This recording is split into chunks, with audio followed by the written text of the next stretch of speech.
Hi, and welcome back to Focal Point AFR Talk. Number to call, 888-589-8840, 888-589-8840. Love to have you weigh in on anything we've been talking about today, the Veterans Rally in D.C., the effort of the military to demonize the American Family Association, the evidence that gives us that the AFA is a threat to the left. You know, Ted Cruz said, look, the reason Obama's paid political operatives are here at the Values Voter Summit is because you, talking about the social conservatives in that room, you scare the living daylights out of the left.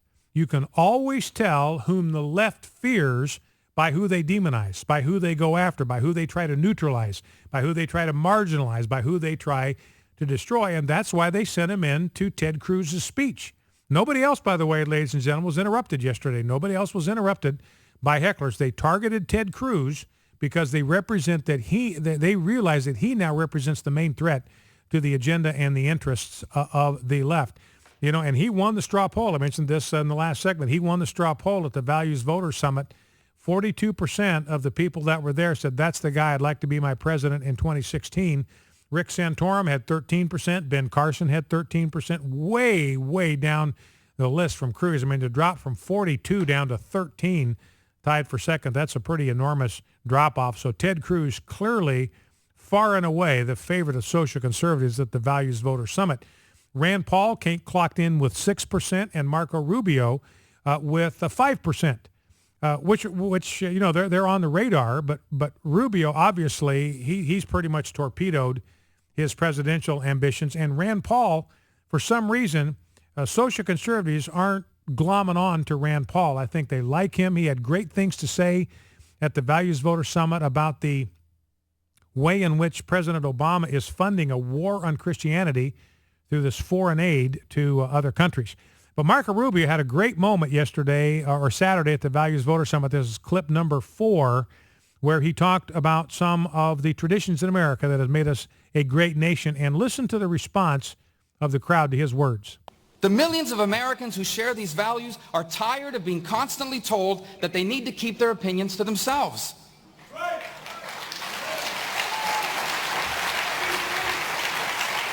On issue after issue, they are expected to be tolerant of others, but increasingly, our culture is intolerant of them. This is not about imposing our religion on anyone. In America, you have the right to worship any way you choose. That's why virtually every faith and every denomination on earth has a presence in our land. You have a right to not believe in God at all. But I believe Jesus Christ is God. I believe.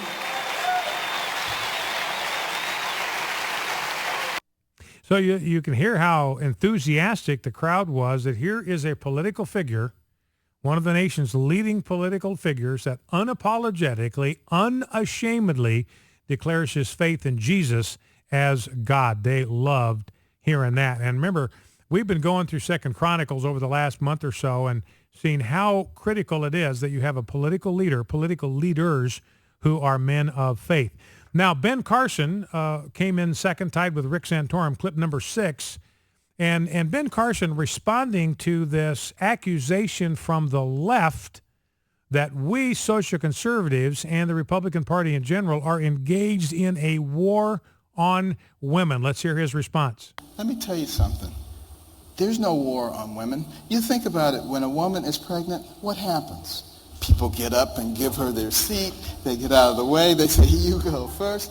You know, there is great respect and love for pregnant women. There is no war on them. The war is on their babies. That's where the war is.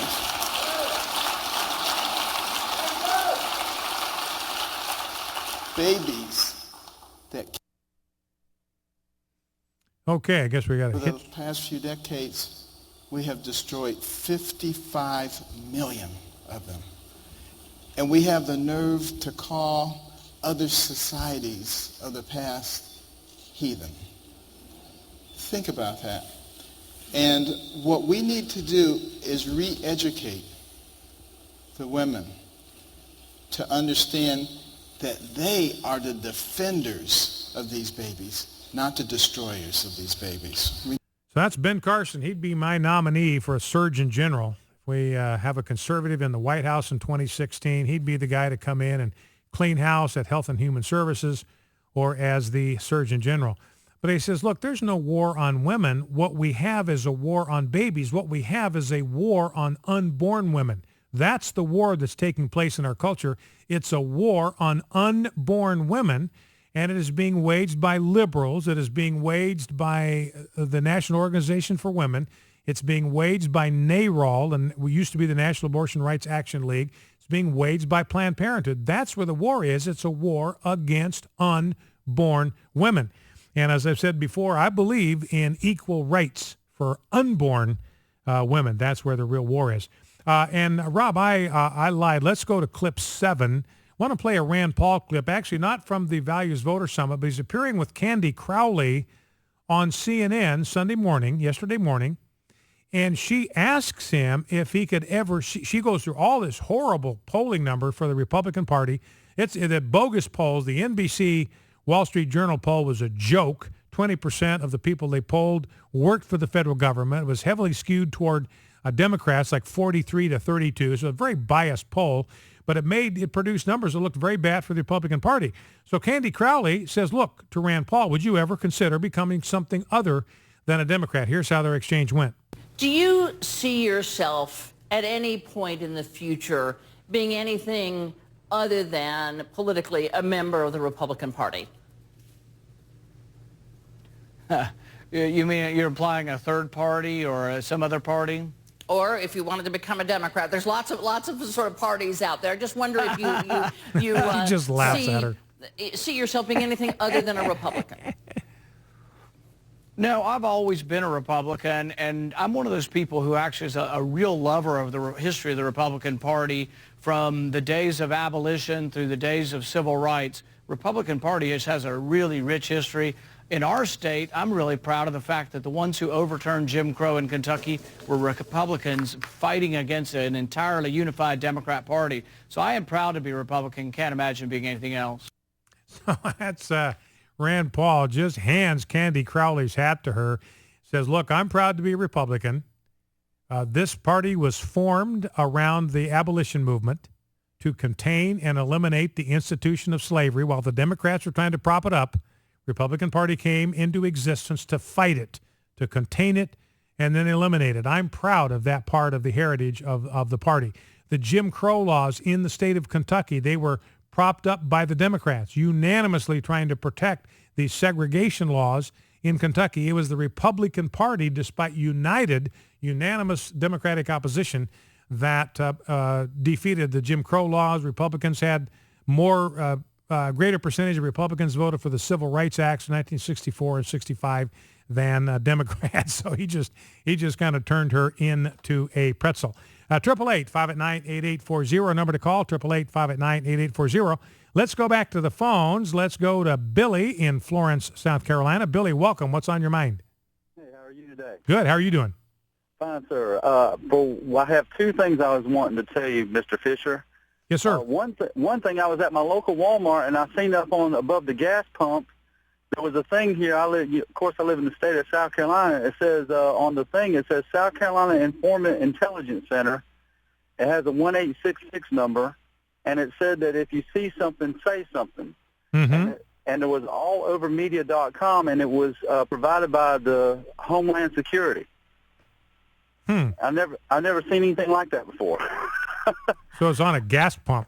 It was on up above the gas pump. They have these signs of different things advertised, and that was one of them. If you see something, say something. Say something. And I was like, I'm looking around thinking, so what? I mean, Well, speaking of seeing, was that outside of Walmart, you said? That was at a Walmart. Yeah, well, speaking of seeing something and saying something, thanks for the call. I appreciate that, Billy. I don't know if you saw this. This is Spring Hill, Louisiana, Mansfield, Louisiana. Apparently, the word got out that there were no limits on food stamp cards. These are EBT cards. It's food stamps. They're on debit cards now, which, by the way, is this huge windfall for J.P. Morgan and other credit card companies and Xerox, because they get a slice. Every time these EBT cards are reloaded, they get a slice of that. I mean, J.P. Morgan is making something like $500 million a year off of these EBT cards. This is just crony socialism, making these fat cat corporations even richer when they resupply these EBT cards. Well, apparently there was some kind of computer glitch, and there were no limits on these EBT cards. And so people, the word got out so fast, they came in, they loaded, they just cleaned out the shelves. I mean, they cleaned out the store, threw everything they get their hands on in these grocery baskets, and they went up to the registers because there were no limits on their EBT cards, and the word got out. Now, at 9 o'clock, this happened at 7, so for 2 hours, there was this complete feeding frenzy, looked like something out of Jaws. Then at 9 o'clock, the thing went over the broadcast system, the loudspeaker system, that we've got it fixed. The limits have been restored to your EBT cards. There's a story here about one woman had 49 cents on her card. She tried to check out with $700 worth of goods, and the limits got reinstated just before her purchase was processed. And Walmart said, look, these people stole us blind, but we're not going to charge anybody, so they've gotten away with raw theft. And then Saturday, you had EBT cards were down because of a computer glitch in like 17 states, and you almost had riots on your hands. People saying, look, we're entitled to this stuff. We're just going to take it. We're not going to stand for this. This is ours. You owe it to us. I mean, no gratitude for the fact that they're being shown some kind of form of charity. No gratitude at all. Just an entitlement mentality demanding what they believe is theirs. Let's go to Diane, Houston, Texas. Diane, welcome to Focal Point. What's on your mind? Oh, hello. Yes, Diane, go right ahead. Oh, hi. Sorry about that. That's Great all right. show. I have a quick question about the government shutdown. Yes, ma'am. I noticed that, or I've been reading that there has been this new bill that was passed by the Republicans. I believe it's called HRES 368, that changed the situation to where only the House Majority Leader would be able to vote on any bill right now, since the government has been shut down, that basically Democrats can't vote on anything. I'm wondering, in light of the, the million-person thing that was had on Saturday, with people complaining about the memorials being shut down and all that, I'm wondering what your thought is on this bill that the GOP just passed. All right, Dan, listen, I got to let you go because I'm up against a hard break. I'll answer your question on the other side of the break. A change in the House rules is going to make it more difficult for the Democrats to override the Republican majority. We'll talk about that when we get back. Stay with us. Focal Point, AFR Talk.